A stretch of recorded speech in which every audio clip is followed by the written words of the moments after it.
अमंगल भेष भी है। और दुल्हा के पास में दान दे दो, जैसे किसी की फांसी दी।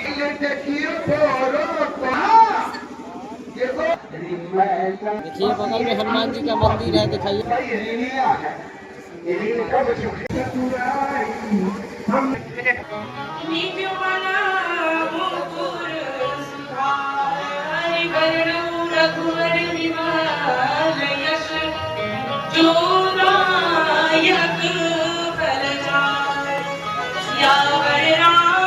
रामचंद्र की, वीर हनुमान जी महाराज की। सच्चिदानंद आनंद कंद करुणा करुणालय भगवान श्री राम, आंबा परांबा भगवती जगतजननी जगत माता मैया जानकी, भूत भावन पतित पावन शशांक शेखर भगवान शिव एवं आंजनेय हनुमंत लाल जी के जगत माता विनय प्रणाम करते हुए भगवान के रस में एक और संचालन का उत्तरदायी जिनके घर में मैं ठहरी हूँ। हाँ, छोटे भाई हैं कवि जी और सौरभ जी। आपको बहुत बहुत अभिनंदन करती हूँ और स्वागत भी करती हूँ। आपकी मम्मी इतना सेवा करती है कि बेचारी 2 बजे भोजन कर देती है। मैं भी कभी कभी नाश्ता कर लीजिएगा, जिनके द्वारा मैं आपके गांव में आई। ऐसे परम आदरणीय सम्मिलित व्यक्तित्व है जिनका सहज है, सुशील है। ऐसे परम आदरणीय त्रिभुवन शत्रुघ्न सिंह जी, उनके भैया छोटे बड़े बेटे हैं अमित सिंह जी, उनका पूरा परिवार, जिनके घर में भोजन भी करी। कल ये सुमन भैया के घर के सामने एक घर है, उनके घर में भोजन की बहुत शानदार भोजन करा। आइए इस समिति के समस्त पदाधिकारीगण, कार्यकर्तागण जो है, इस गांव के समस्त युवान भाई बहनों को बहुत बहुत साधुवाद और धन्यवाद देना चाहती हूँ कि आपने इस यज्ञ को तन मन धन से सफल बनाया। आप बहुत बहुत साधुवाद के पात्र हैं, धन्यवाद के पात्र हैं। और आप बड़े ही सौभाग्यशाली हैं जो अपनी गांव, अपनी नगर, अपनी कस्बा में ऐसे ऐसे आयोजन का कार्य कर रहे हैं। सोचिए कितने सौभाग्यशाली है। इस समय 11 बज रहे हैं, किसी का किडनी बदला जा रहा होगा, किसी का ऑपरेशन हो रहा होगा, किसी के टांग का ऑपरेशन हो रहा होगा, किसी को निशान दे रहा होगा।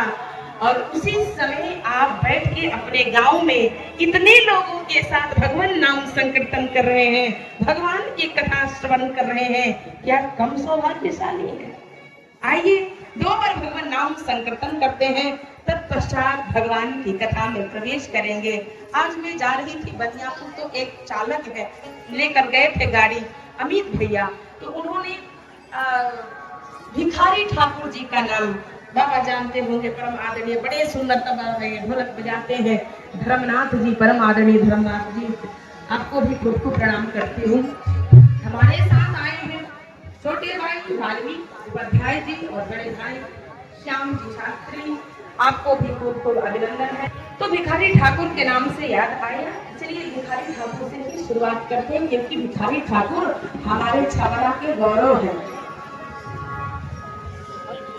राम नाम के हो, राम नाम के हो, राम नाम के मन बन व्यापारी, राम नाम के मन बन व्यापारी, राम नाम के।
कोई कुछ वाह करता है, बड़ा अच्छा काम हो रहा है सरगति में, वाह वाह क्या बात है, लेकिन उसी में दो चार लोग ऐसे भी मिल जाएंगे कि शिकायत करेंगे, अरे इन लोगों को फायदा नहीं तो करो, और जो दो चार पैसा रुपया देगा ना बहुत हिसाब रखता है, लोग लाख रुपया देकर भूल जाते हैं, लेकिन कोई कोई 2 रुपया देकर 20 बार हिसाब पूछता है।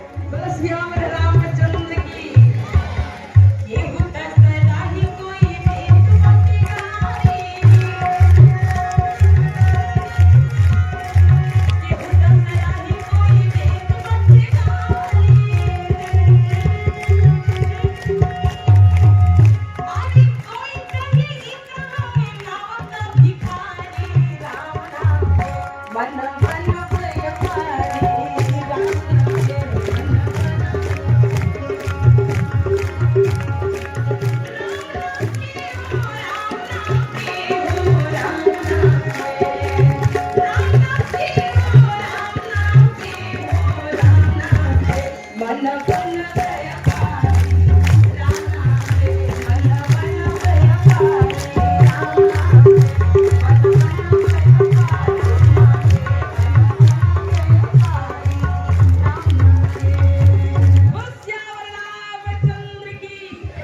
वीर हनुमान जी महाराज की, शंकर भगवान की। कहीं कहीं गाँव में ऐसा होता है कि कथा क्या है, प्रवचन क्या है, हनुमान चालीसा क्या है, पता ही नहीं लोगों को। भले ही इतना ही मोबाइल का जमाना हो गया है, लेकिन वो अपने मन का काम अपने चीज अपने मतलब दिमाग से अपना चीज देख लेते हैं, लेकिन जरूरी नहीं कि अध्यात्म को जानते होंगे, जरूरी नहीं कि हनुमान चालीसा को जानते होंगे। बहुत ऐसे गांव हैं, तो आप अपनी भाग्य को सराहना करिए कि मैं इस गांव में जन्म लिया, जहाँ का माहौल ऐसा है, जो प्रत्येक वर्ष इस गांव के लोग चंदा मांग के ही कभी घर घर जाके रोज 3 महीना पहले से अथक प्रयास करते हैं, तब जाके ऐसे ऐसे कार्यक्रम हरिभूत होते हैं। कहीं कहीं का माहौल से ऐसा हो जाता है, हाँ बेटा बैठ जाओ, कहीं कहीं का माहौल तो ऐसा होता है कि एक बार एक भागवत आचार्य बनारस से सुंदर सुंदर विद्या पढ़ के आए, कथा वाचन की विद्या पढ़े और चल पड़े ट्रेन में बैठ गए, और जैसे ट्रेन में बैठे, बनारस में बहुत पैकेट मार घूमते हैं, तो उनके पैकेट से पैसा सहित टिकट भी चुरा लिया। तो टीटी आया, टीटी ने कहा कि टिकट देगा, टिकट नहीं है, टिकट बता कि पैकेट मार गए, मतलब चोरी कर लिया। तो टीटी ने कहा कि महोदय कौन है, तो बाबा तुलसी कहते हैं कि जहाँ सुमति तहाँ संपत्ति नारायण, जहाँ सुमति तहाँ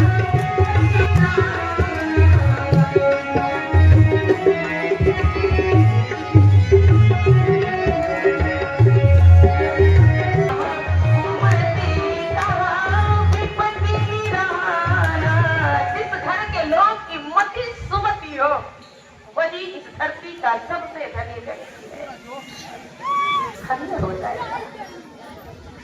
रामचरितमानस में सुंदरकांड 5वां अध्याय है, आते हैं, लेकिन लंकनी की दृष्टि इतनी पैनी है, इतनी तेज है कि हनुमान जी को रोक जाए तो हमारे रहते हुए बिना आदेश तुम लंका में कैसे प्रवेश कर रहे हो। हनुमंत लाल जी महाराज ने सुरता को मारा एक घूसा, और जैसे एक घूसा मारा, लंकनी ने कहा वाह वाह वाह, तात स्वर्ग या पवर्ग सुख धरिय तुलायक यं, तुलन ताहि सकल मिली जो सुख लो। क्योंकि लंकनी विस्मृति में है, उसको पता नहीं है कि दुनिया का सबसे बड़ा राजा कौन है, जिसको असली राजा समझ रही है और नकली राजा है। नगर की जय सब मैं ब्राह्मण मानना, लेकिन मैं जब तक इस सरगति के जैसे श्रोता कथा को सुनते रहेंगे,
ये सोहर में मोहराने लगा।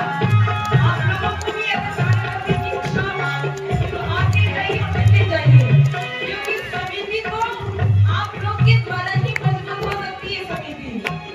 तो उठिए और मोहर लाइए सोहर में।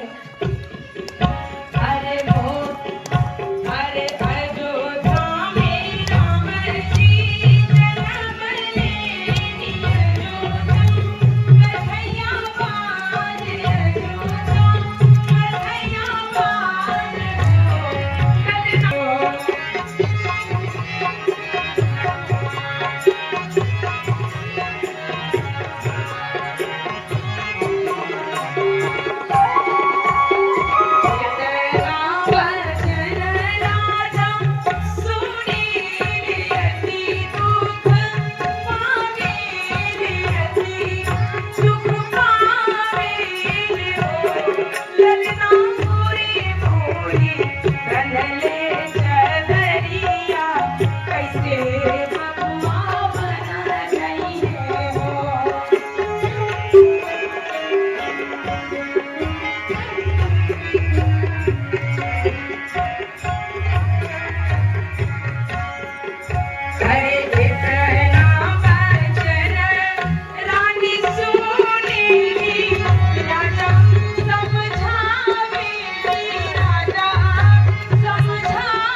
अयोध्या में राम जी जन्म लेनी, अयोध्या कन्हैया बाजी हो। ललिता अयोध्या में होला गुलजार महल, उठे सोहर।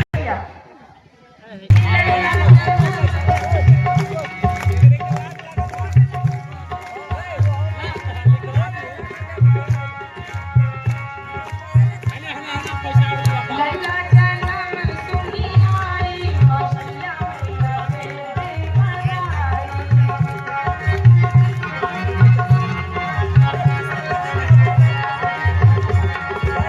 दे दे बधाई मैया, दे दे बधाई,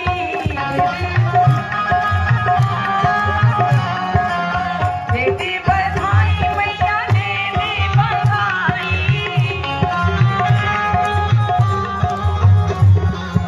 लल्ला जन्म सुनी आई, कौशल्या मैया दे दे बधाई।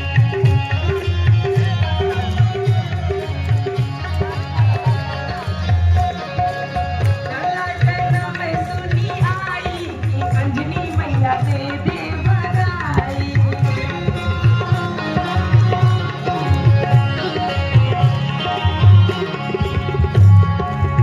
लहंगा भी लूंगी मैया, चुनरी भी लूंगी,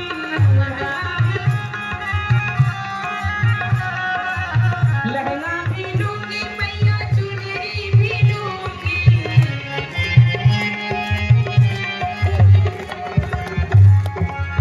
अनिया की लूंगी सिलाई, बोलो हनुमान जी महाराज की।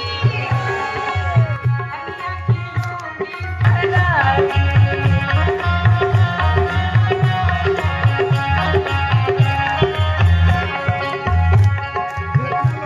अरे झुमका भी लूंगी मैया, टीका भी लूंगी, झुमका भी लूंगी मैया, टीका भी लूंगी। नथिया में लड़ियां लगाई, मैया दे दे बधाई। लल्ला जन्म सुनी आई, कौशल्या मैया दे दे बधाई।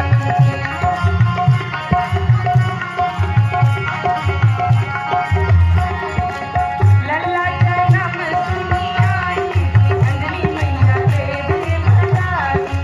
लल्ला जन्म सुनी आई, कौशल्या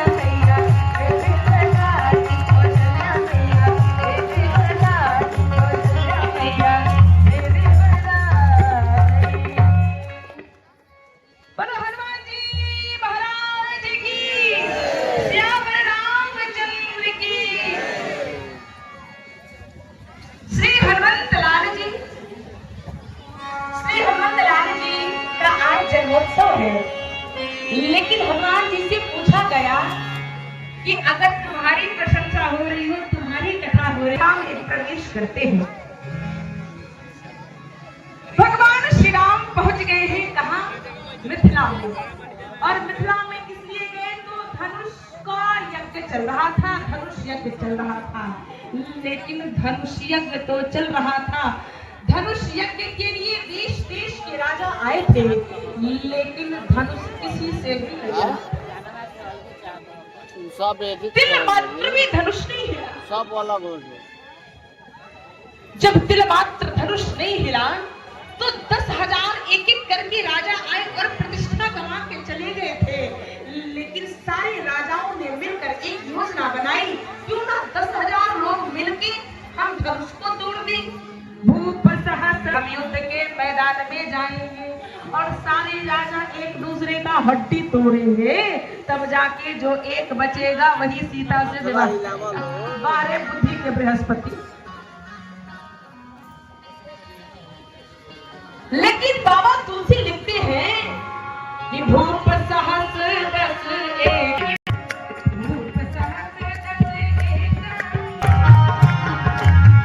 अपनी ताकी लगी शिव धनु धरनी, अपनी ताकी लगी शिव धनु धरनी, उठई न कोटि आरती बलु करनी,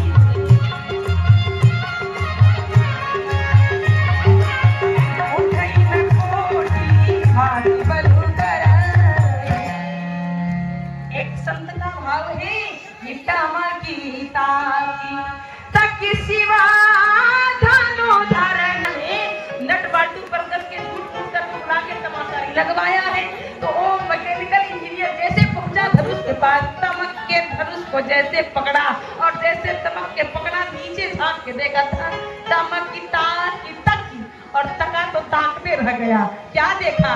तमक की तकी शिव धनु धरनी। शंकर भगवान धनुष को पकड़ के बैठे हैं, तो कैसे धनुष हिल पाएगा? तो किसी ने पूछा संत जी से, एक बात बताइए, भाव है कि अगर शंकर भगवान ने धनुष को क्यों पकड़ के रखा था? तो कहा, जानते हो, धनुष यज्ञ के एक दिन पहले सीता मैया आशीर्वाद देने गई थी। किनका? गिरजा जी का, पार्वती मैया का। और पार्वती मैया ने आशीर्वाद दिया। अच्छा, सीता जी ने क्या मांगा? कहा कि जैसी मैं हूँ निज अनुरूप सुभगवर मांगा, जैसी मैं हूँ वैसे ही वर प्रदान करो। अब सीता जी गोरी चिट्टी थी, अगर गोरखा मिल जाता लक्ष्मण जी तो पूरा जीवन उनका नाक भाव देखते देखते बीत जाता। बीतता कि नहीं? लेकिन जब राम जी को देखी तो सामने सलोनी सरकार याद आ गए। फिर दौड़ के भागी गिरजा मैया के मंदिर में और कहने लगी कि माँ, तुम तो सबके दिल की बात को जानने वाली हो कि जय जय गिरवर राज किशोरी, जय जय गिरवर, जय जय गिरवर राज किशोरी।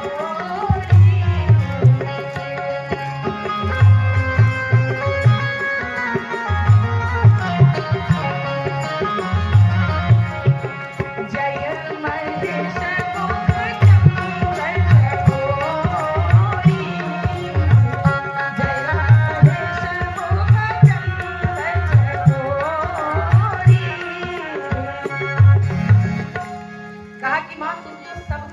बात को जानती हो, अब कह नहीं पा रही है कि मुझे सांवला सलोना सरकार चाहिए, क्योंकि हृदय में राम जी बसे हुए हैं। तो कहने में शर्म आ रही, सुनेगा तो क्या कहेगा, इसलिए कह रही तुम तो सबके दिल की बात जानती हो माँ, इसलिए फिर मुझे आशीर्वाद दे दो। तो सीता मैया को माँ भगवती पार्वती ने आशीर्वाद दिया, मन जाहि राजे हूँ मिलहि दोबर। सीता जी को दुख दुखी होने लगी, कहीं धोखा न मिल जाए।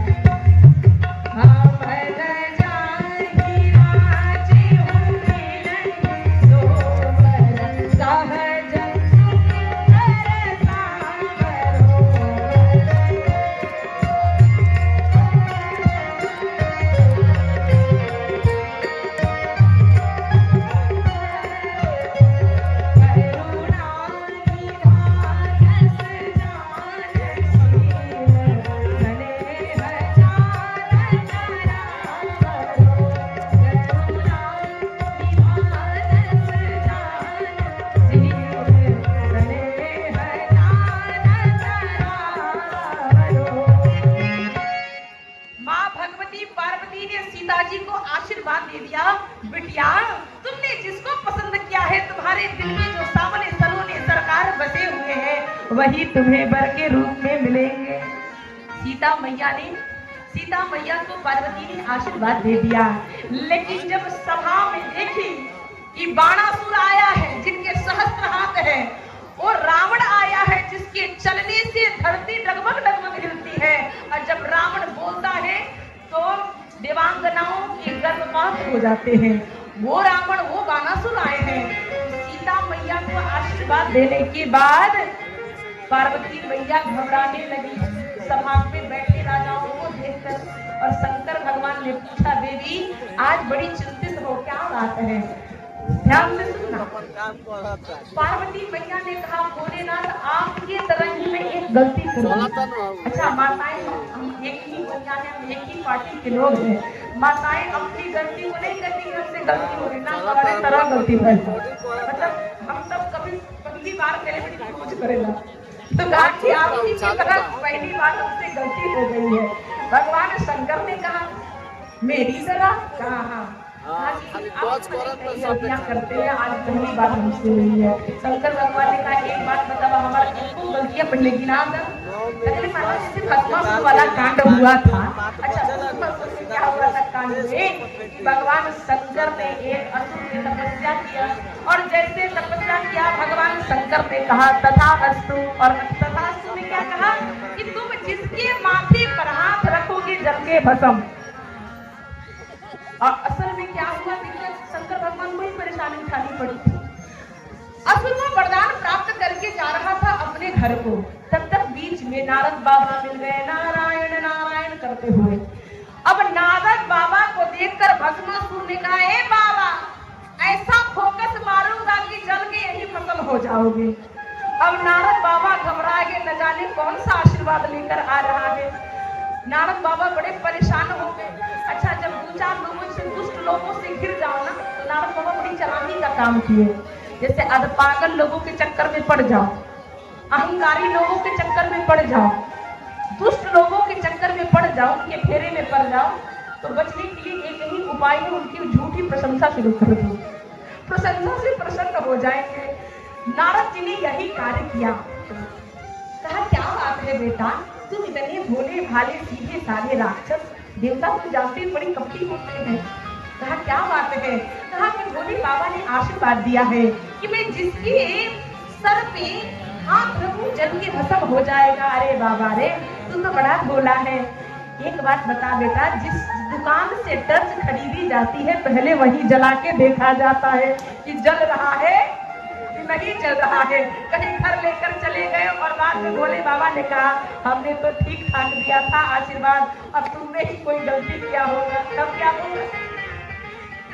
अब असुर समझ गया, नारद बाबा ने पट्टी पढ़ाई। अब नारद बाबा की पट्टी पढ़ के वहीं से असुर लौट गया शिवलोक की ओर। शंकर भगवान ने देखा ही तो अभी आशीर्वाद क्यों आ रहा है, तो शंकर भगवान ने पूछा, क्या बात है भस्मासुर, क्यों आए हो? कहा, ये भोलेनाथ, जहाँ से टर्च खरीदा जाता है वही पहले जला के देखा जाता है। नारद बाबा की बात सुन के जैसे पहुंच गया, भगवान शंकर समझ गए कि जरूर रास्ते में नारद मिला होगा, ये नारद का ही काम है। भगवान शंकर भस्मासुर की इस बात को सुन के कैलाश कोरे और 9 तो 11 हो गए, भाग गए।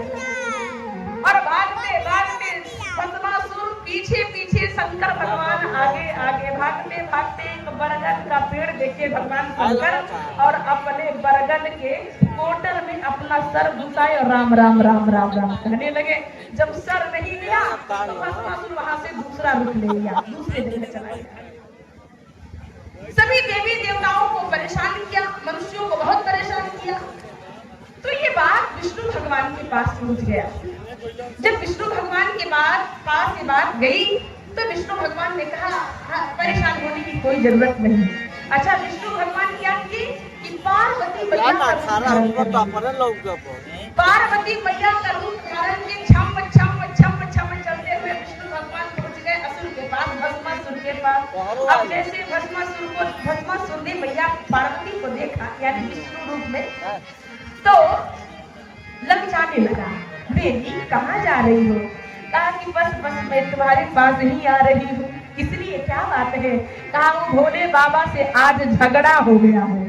झगड़ा हो गया है, कहा हाँ, कहा कि बस अब उस बुढ़ऊ के पास अब जाना नहीं है, अब दूसरा वर ढूंढ रहे हैं। बस ने पूछा कि देवी जी हम कैसे लगते हैं? तो कहा बस मैं कह नहीं पा रही थी संकोच, बस आप बड़े सुंदर हैं, हम आपको ही पसंद करते हैं। भस्मासुर एकदम विवाह के लिए तैयार हो गया, लेकिन विष्णु भगवान ने कहा कि एक बात है, मेरा भोले बाबा चाहे जैसे भी हो लेकिन नाचने बड़ा शानदार है।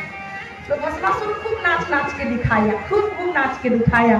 कहा कि नाच तो ये ठीक है लेकिन शंकर भगवान जैसा नहीं है।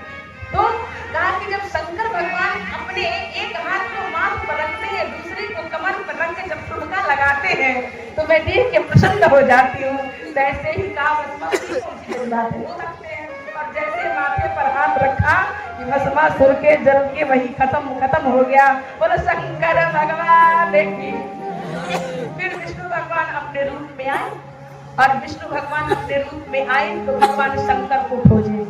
क्या बोले बाबा, ऐसा आशीर्वाद क्यों देते हो? अच्छा, शंकर भगवान बिना एप्लीकेशन पढ़े सिग्नेचर मारने वाले देवता, पहले एप्लीकेशन नहीं पढ़ते, पहले सिग्नेचर तब एप्लीकेशन पढ़े चाहे छोड़ देते हैं और अपनी आफत में पड़ जाते हैं। भगवान नारायण ने कहा कि प्रभु ऐसा आशीर्वाद क्यों देते हो जो खुद ही फंस जाते हो? देखो क्या दशा बना के रखे हो, ये बरगद के कोटर में सर छुपाए आपकी क्या हालत हो गई है। भगवान शंकर ने कहा कि भस्मासुर में एक बार नहीं मेरे पर 50 बार अगर हाथ रखता तो मैं जल के कभी भस्म नहीं होता, क्योंकि शंकर भगवान अविनाशी हैं। लेकिन भस्मासुर के मन में ये बात आती, दुनिया वालों को ये बताता घूम के कि शंकर भगवान के वरदान में कोई शक्ति नहीं है, इसलिए मैं ये दशा बना के बैठा हूँ। तो ही पार्वती मैया ने कहा भोलेनाथ, जैसे आपने भस्मासुर जैसा कांड किया था, मैं भी एक कांड करके आई हूँ। कहा कौन सा कांड? कहा मैंने आशीर्वाद दे दिया है सीता को कि मन जाहि राजे मिलहि सोबर सहज सुंदर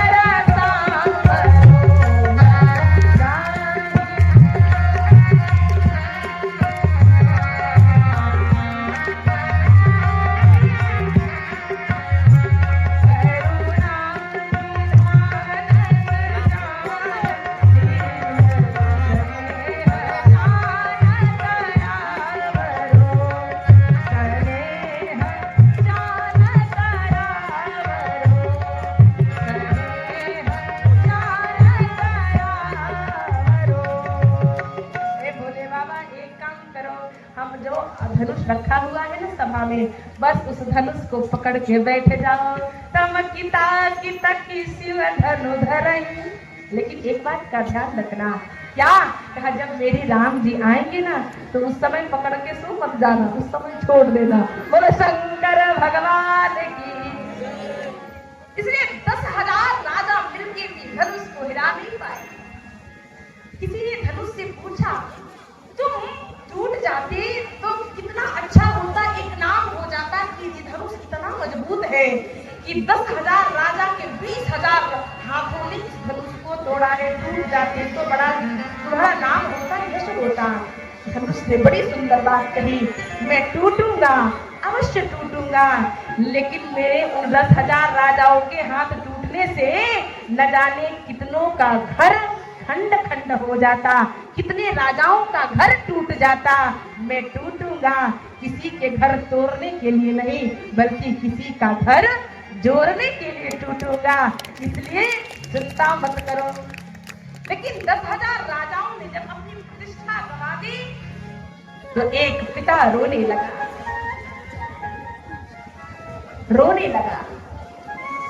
और कहने लगा कि तजहु आस निज निज गृह जाऊं, लिखा न विधि वैदेही विवाह। मैंने प्रतिज्ञा करके मैंने बड़ा पाप किया है, मेरे कारण, मेरी प्रतिज्ञा के कारण मेरी बिटिया कुंवारी रह जाएगी। सभा में बैठने वाले सभी राजाओं को कहता हूं, आज से अपनी वीरता का अभिमान मत करना। क्यों?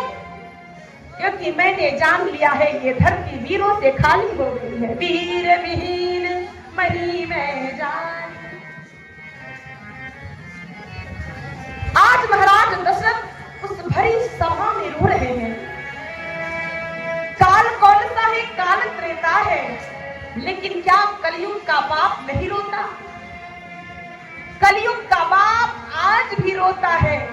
उस समय में महाराज जनक रो रहे हैं। क्यों? क्योंकि धनुष के कारण बिटिया का विवाह नहीं हो रहा है। आज कलयुग में हर बाप रो रहा है। वही धनुष आज दहेज बन के बैठा है। उस दहेज रूपी राक्षस के कारण आज हर बाप रो रहा है। सोचनीय बात है। जिस हम स्त्री की महिमा इतना गाते हैं, या देवी सर्वभूतेषु मातृरूपेण संस्थिता नमस्तस्यै नमस्तस्यै नमस्तस्यै नमो नमः। लेकिन जब उसी स्त्री के अभी कौशल जी महाराज के द्वारा आप सुन रहे थे, कन्या और क्या क्या गौरी की बात बता रहे थे। हमारे देश में पद प्रक्षालन होता है, पूजाएं होती है, लेकिन उसी बेटी का विवाह करने जाओ तो पहले लाखों में सुनाया जाता है, इतना लाओ कि सब विवाह होगा, नहीं तो नहीं।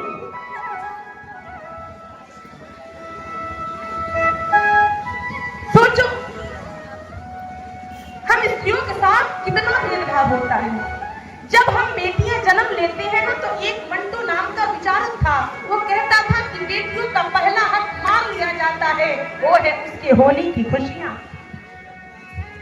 बेटी होती कोई प्रश्न नहीं होता। घर वालों के मुंह से मुंह को देखकर ही पता चल जाता है कि घर में बेटा हुआ कि बेटी हुई है। अगर ABCD के O की तरह मुंह बना रहे तो समझ लो बेटा हुआ है, और ABCD के W की तरह मुंह बन गया तो समझ लो घर में बेटी हुई है। और पूछो क्या हुआ? बेटी हुई। और तफरका होता है, बेटा होता, गाजे बाजे सोहर बधाए तो, लेकिन बेटी हो जाए, हम गीत गाते हैं, वो बेटियों के लिए कोई सोहर नहीं बना है, नहीं गाते हैं। हमारे जीवन में ऐसा लगता है जैसे बहुत बड़ी विपत्ति आ गई हो।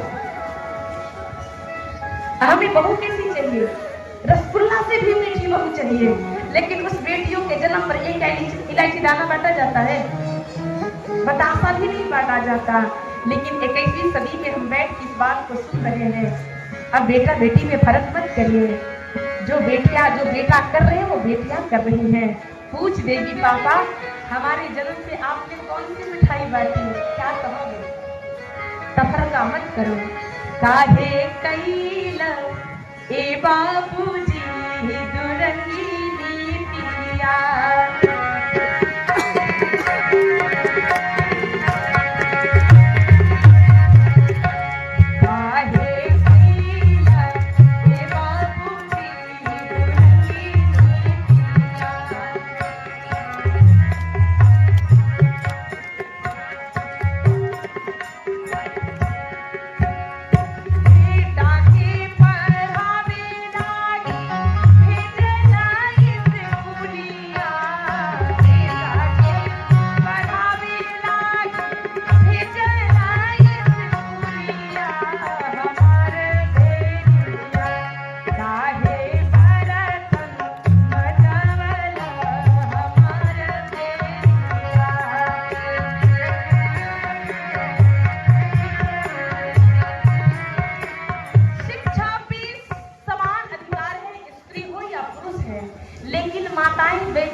होगा।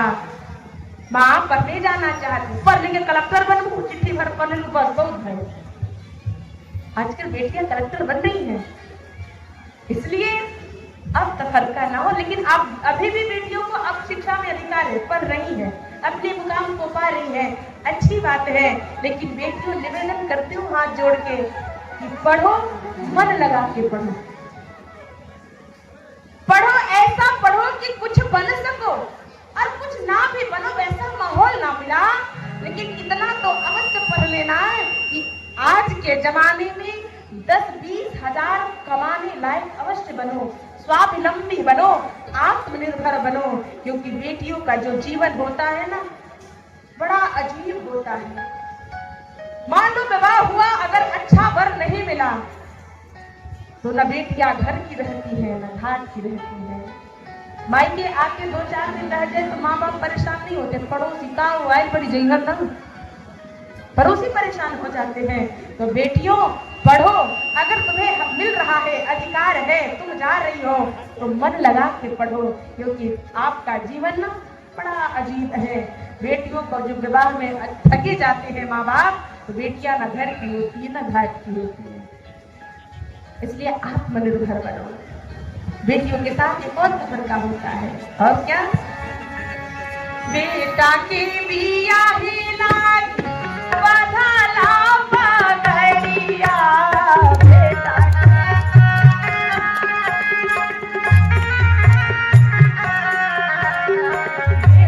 के बिया ही लाग बधाला पगड़िया, हमारे बेटिया काहे सिरवा चुकवल, हमारे बेटिया काहे सिरवा चुकवल, हमारे बेटिया। जब स्त्री पुरुष मिलते हैं तब जाके इस धरती पर हमारे घर में परंपराओं की वृद्धि होती है, सृष्टि आगे बढ़ती है।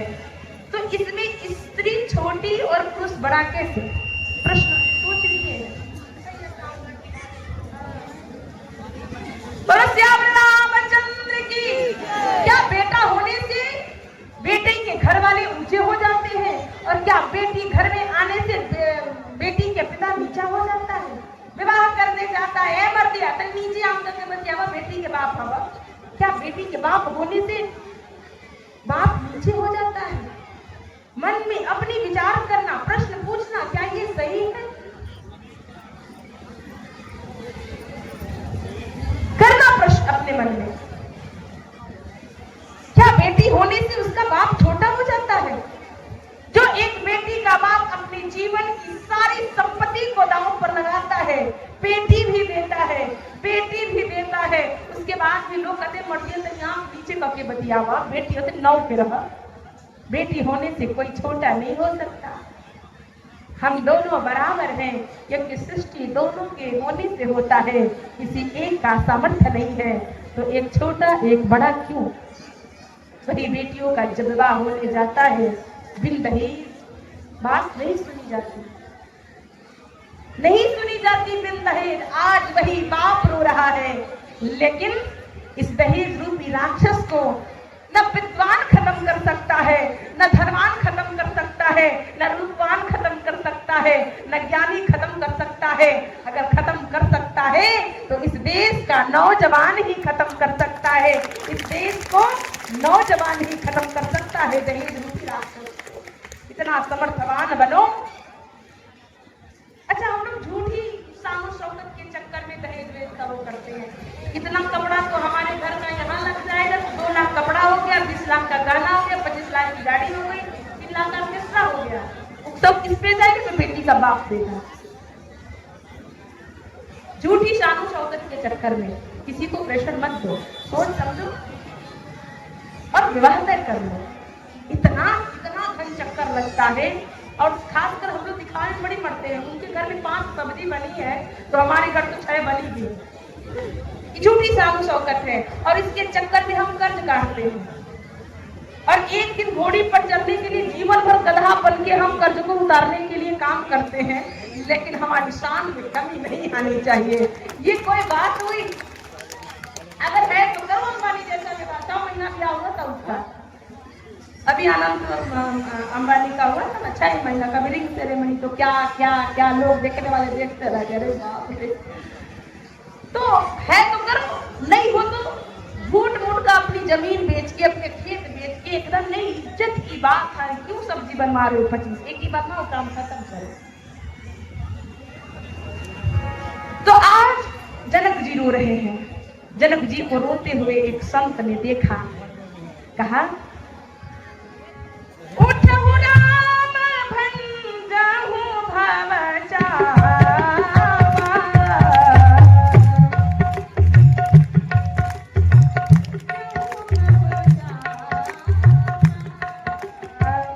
मेटहु दास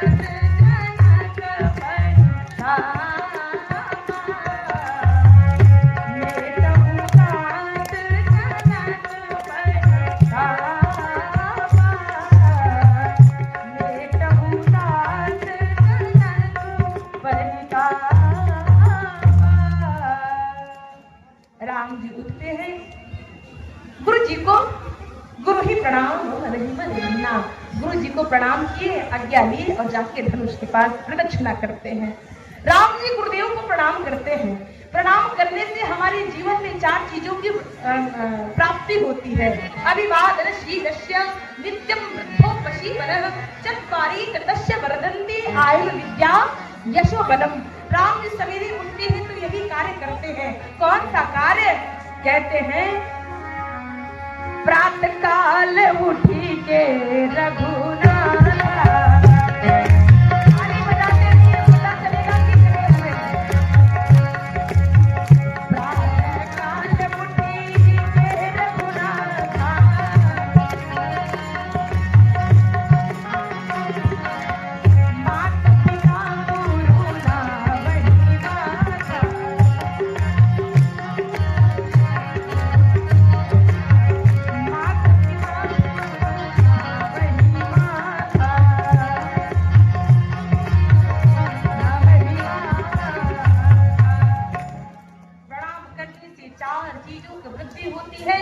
यश की प्राप्ति होती है, आयु की प्राप्ति होती है, बल की प्राप्ति होती है, विद्या की प्राप्ति होती है। आयु विद्या यशो बल। लेकिन हमारे जीवन में प्रणाम करने की भी पद्धति बदल गई। पहले लेट के दंडवत प्रणाम किया जाता था। शिष्य को गुरु उठाता था, उठो। उसके बाद झुक के प्रणाम किया जाने लगा, घुटने को मोड़ के प्रणाम किया जाने लगा। वो सिस्टम धीरे धीरे खत्म। अब दूर से ही पांव छू के झुक के प्रणाम किया जाने लगा। पांव छू के झुक के प्रणाम। अब कोई इतना झुकने का कोई नाम नहीं लेता। भैया झुकेंगे कमर टूट जाए तो कौन ले, तो सीधे घुटने से ही प्रणाम। अब घुटने का भी छूट गया, दूर से प्रणाम। अच्छा, दूर का भी अब छूट रहा है, अब तो अंकिये से प्रणाम। अंकिये से हो जा रहा है, अंकिये से प्रणाम। लेकिन प्रणाम करना हमारी संस्कृति, हमारी सभ्यता है, इसको हम ना भूले। अच्छा, अब अंकियों में छूट रहा है, दूर से ही हाय बाय का स्टाइल आ गया है। बोलो शंकर भगवान की। गुरु जी ने आदेश दिया, राम जी ने धनुष को तोड़ा। बड़ी संक्षिप्त में कथा सुना रही हूँ। राम जी ने जैसे धनुष को तोड़ा, पूरी आज मिथिला में प्रसन्नता छा गई। लोग नाचने लगे, खुशियां मनाने लगे और कहने लगे, अरे तोड़ दिया तोड़ दिया तोड़ दिया रे रघुबर ने धनुष दिया, तोड़ दिया रे।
का विवाह करूंगा। तो टूटत ही धनु भयहु विवाह। धनुष को टूटते ही एक प्रकार से माँ भगवती सीता और राम जी का विवाह संपन्न हुआ। लेकिन लोक विधि के द्वारा, वेद विधि के द्वारा अगर विवाह करना चाहते हो राजन, तो महाराज दशरथ को पत्र लिखो। महाराज जनक ने बड़ा ही सुंदर पत्र लिखा है कि आप आप हमारे मिथिला में समधी बन के पधारिए। और जैसे ये पत्र को महाराज दशरथ ने पढ़ा, रोना शुरू कर दिया। क्यों? क्योंकि प्रसन्नता के कारण रो पड़े। वशिष्ठ जी ने पूछा, क्या बात है, पत्र में क्या लिखा है? कहा कि पत्र में लिखा है कि आप समधी बन के मिथिला में पधारिए। और जैसे इस बात को वशिष्ठ जी ने सुना, कहा डंके की चोट पर राजन बारात की तैयारी करो। सुंदर सुंदर हाथी घोड़े सजाए जाने लगे, सुंदर सुंदर रथ को सजाया जाने लगा। और चारों तरफ माताएं भगवान श्री राम और सीता मैया का नाम लेकर मंगल गीत गाने लगे। अरे भुवन चार दिशि भयहु छाहु, जनक सुता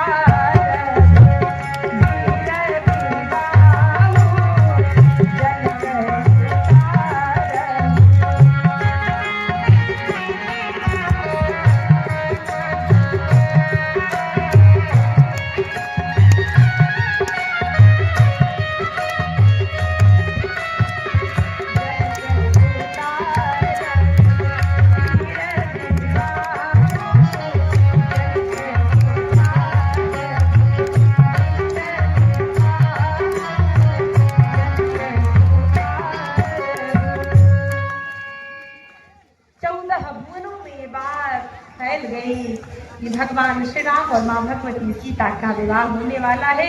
बड़ा ही सुंदर आज दिव्य दर्शन करेंगे, दिव्य बराती का दर्शन करेंगे। इतना सुंदर बराती सजी, इतनी दिव्य भव्य, इतनी आलिशान बरात सजी कि बाबा तुलसी लिखते हैं।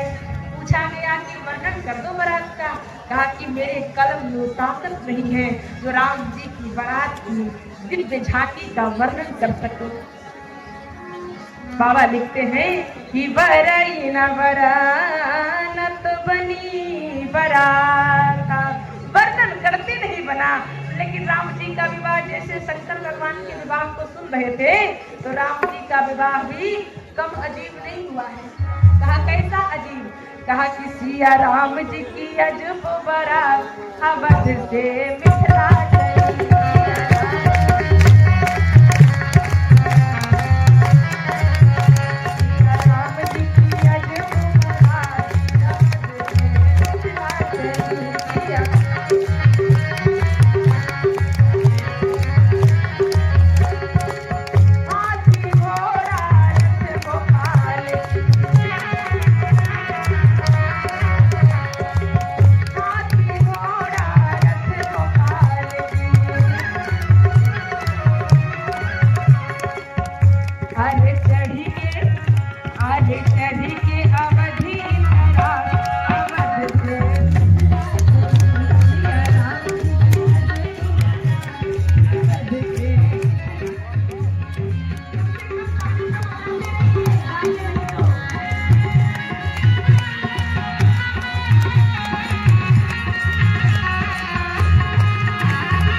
बारात जनकपुर की ओर निकल पड़ी। अच्छा, जिस जिस गांव से गुजरती बारात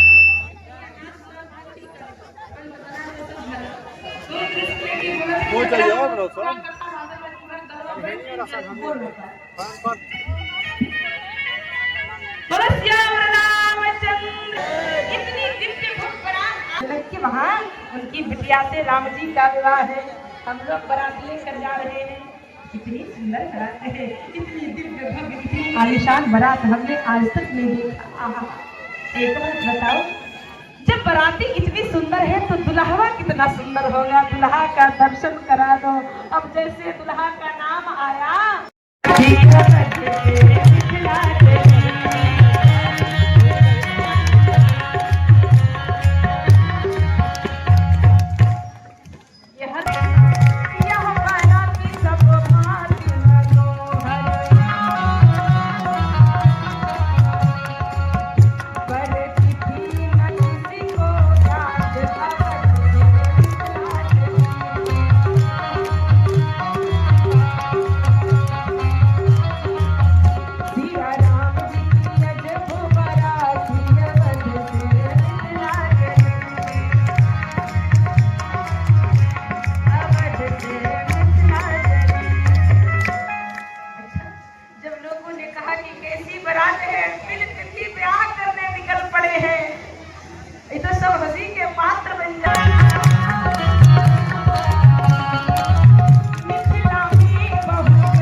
सुनना पड़ता है और बेटियों को ध्यान देना है। बेटियां अपना शिकायत सुन लेती हैं, सह लेती हैं, लेकिन कोई माँ बाप की शिकायत करता है वो सहन नहीं कर पाती। सुना हमरा की तो बोले के बाद बोला मेरा बाप पर एकदम मत जा, अभी बिगड़ जाए। बेटियां अपनी माँ बाप की शिकायत नहीं सुनना चाहती, लेकिन सीता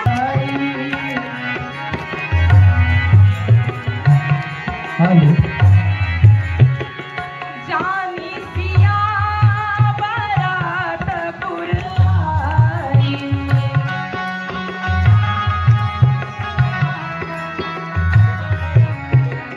कछु निज महिमा प्रगट जनाई, कछु निज महिमा प्रगट जनाई।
सुना रही हूँ क्योंकि राम जी का विवाह 6 महीने तक हुआ था और 6 महीने को मैं 6 मिनट में सुनाने की कोशिश कर रही हूँ।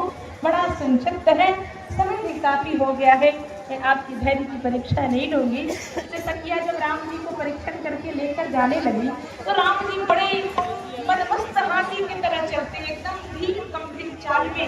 लेकिन ससुराल में जाने के बाद दुल्हा बिगाड़ लिया।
रहे हैं क्योंकि अपना मान भले टल जाए। राम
चारों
सीता को अयोध्या में लेकर आते हैं।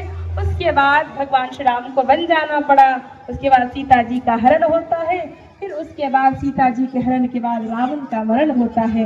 फिर रावण का मरण जैसे होता है, राम जी अयोध्या आते हैं, राम राज्य की स्थापना होती है और राम जी राजा बनते हैं।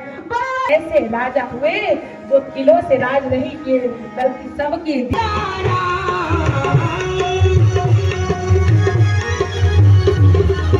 सीताराम जय सीताराम, राधे श्याम जय राधे श्याम, राधे श्याम जय राधे श्याम। हेलो, सभी अच्छी हनुमान चालीसा का पाठ करके और प्रसाद लेकर ही अपने घर को जाएंगे।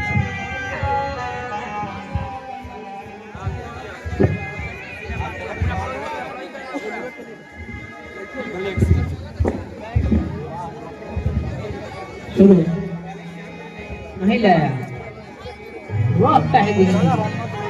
लाल वहाँ मंदिर में है, यहाँ मंच पे लाने का कष्ट करें।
का प्रबंध है और हमारे जितने भी पुरुष हैं उन सब के लिए वहाँ मंदिर के प्रांगण में प्रसाद का प्रबंध किया गया। जन्मोत्सव का ये श्री हनुमत जन्मोत्सव समारोह का 40वां वार्षिकोत्सव सभी के सहयोग से, सभी के आशीर्वाद से ये हमारा एक साल करके हनुमान जयंती समारोह का ये कार्यक्रम आगे बढ़ता जा रहा है और आप तमाम सभी के आशीर्वाद ऐसे ही बने रहेंगे तो न जाने ये नेवाई टोला चौक छापड़ा में गृह प्रवेश है और मेरी आवाज जहाँ तक पहुँच रही हो, जितने आदमी को पहुँच रही हो उसमें आप सादर निमंत्रण।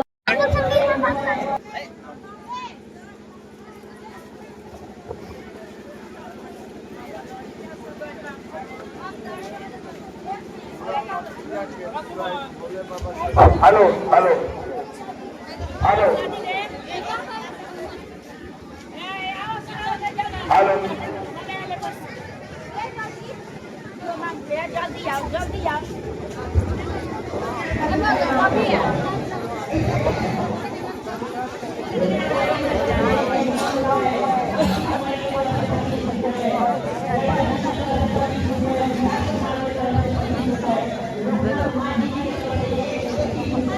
काहेला खींच लेता है ना, काहेला आवता। हाँ